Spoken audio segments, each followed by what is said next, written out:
এখন দেখো যে কন্ট্রাক্টে কয়জন পার্টি জড়িত আছে এবং সেই পার্টিগুলো কী ধরনের প্রমিস করছে তার উপরে ভিত্তি করে কন্ট্রাক্টকে আবার 3 ভাগে ভাগ করা হয়েছে। একটা হচ্ছে বাইলেটারাল কন্ট্রাক্ট, একটা মাল্টিলেটারাল কন্ট্রাক্ট, আর একটা হচ্ছে ইউনিলেটারাল কন্ট্রাক্ট। দেখো যে কন্ট্রাক্টে মনে করো 2জন পার্টি জড়িত আছে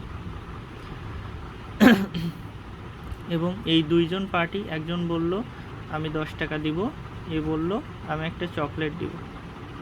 তাহলে 2জন পার্টি কিন্তু কিছু না কিছু প্রমিস করছে। এ 10 টাকা দেওয়ার প্রমিস করছে, এ একটা চকলেট দেওয়ার প্রমিস করছে। তাহলে 2জন জড়িত, আবার 2জনই প্রমিস করছে। এমন যদি হয় যে একটা কন্ট্রাক্টে 2জন আছে এবং 2জনই কিছু না কিছু দেওয়ার প্রমিস করছে, তখন সেটারে বলবো হচ্ছে বাইলেটারাল কন্ট্রাক্ট। এরপরে আছে মাল্টিলেটারাল কন্ট্রাক্ট। মাল্টিলেটারাল কন্ট্রাক্ট যখন 2জনের বেশি লোক জড়িত থাকবে কোনো কন্ট্রাক্টে, সেটারে বলবো হচ্ছে মাল্টিলেটারাল কন্ট্রাক্ট। 2জনের বেশি হয়ে গেলে সেটা বলবো হচ্ছে মাল্টিলেটারাল কন্ট্রাক্ট। আর একটা আছে দেখো ইউনিলেটারাল কন্ট্রাক্ট।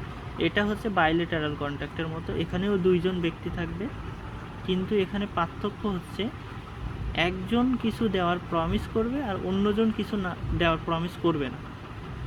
এখানে যেমন বাইলেটারালে কী ছিল যে 2জন ব্যক্তি থাকবে এবং 2জনই কিছু না কিছু দিবে, এ একে কিছু দিবে, এ আবার একে কিছু দিবে, সেটারে বললাম বাইলেটারাল।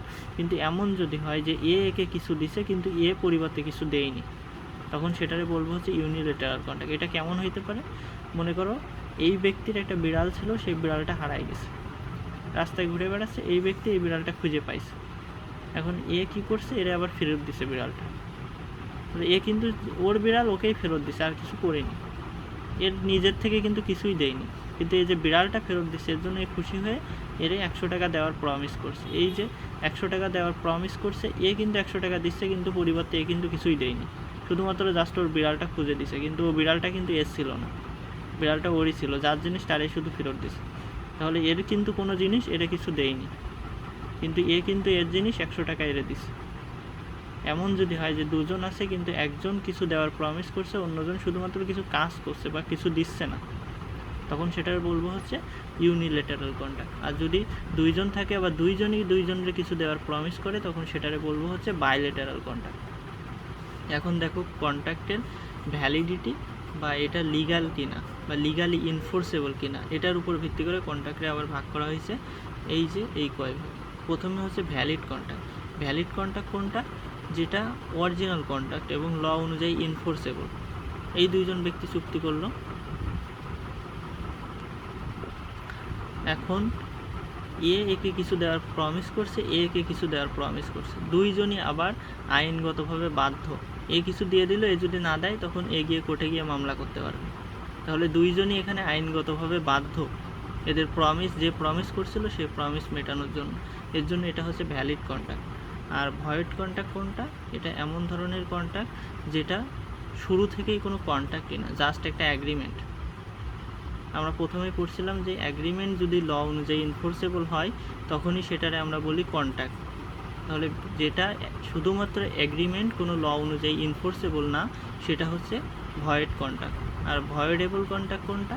ভয়েডেবল কন্ট্রাক্ট ওই কন্ট্রাক্ট যেটা প্রথমে ছিল ভ্যালিড, প্রথমে বৈধ ছিল, কিন্তু এমন একটা পরিস্থিতিতে চলে আসছে এখন আর সেটা বৈধ রাখা সম্ভব হচ্ছে না।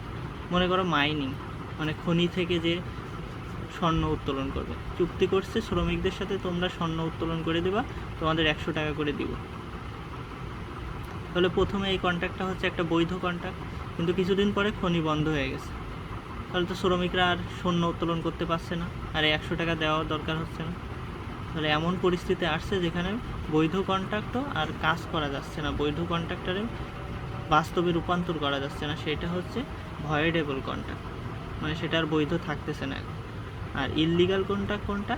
ইললিগাল কন্ট্রাক্ট ওই কন্ট্রাক্টে বলবো তুমি যদি ইললিগাল জিনিস নিয়ে কন্ট্রাক্ট করো, মনে করো তুমি মদের জন্য কন্ট্রাক্ট করছো, যে তোমার 100 টাকা দিব, তুমি আমাকে একটা মদ দাও, এক বোতল মদ দাও আমাকে, তাহলে সেটা হবে হচ্ছে ইললিগাল কন্ট্রাক্ট, কারণ তুমি লিগাল কোনো জিনিস নিয়ে কন্ট্রাক্ট করো না। আর একটা হচ্ছে আনফোর্সেবল কন্ট্রাক্ট, তুমি এমন একটা কন্ট্রাক্ট করছো যেটা বাস্তবায়ন করা যায় না। তুমি কাউকে বললা যে এই পাহাড়টা কেটে যদি সরাই দিতে পারো তোমাকে আমি 10,000 টাকা দেবো, কিন্তু দেখা যাচ্ছে একজনের পক্ষে ওই পাহাড় কেটে সরানো সম্ভব না, বাস্তবসম্মত না এটা। এর জন্য এটার বলবো হচ্ছে আনফোর্সেবল কন্ট্রাক্ট।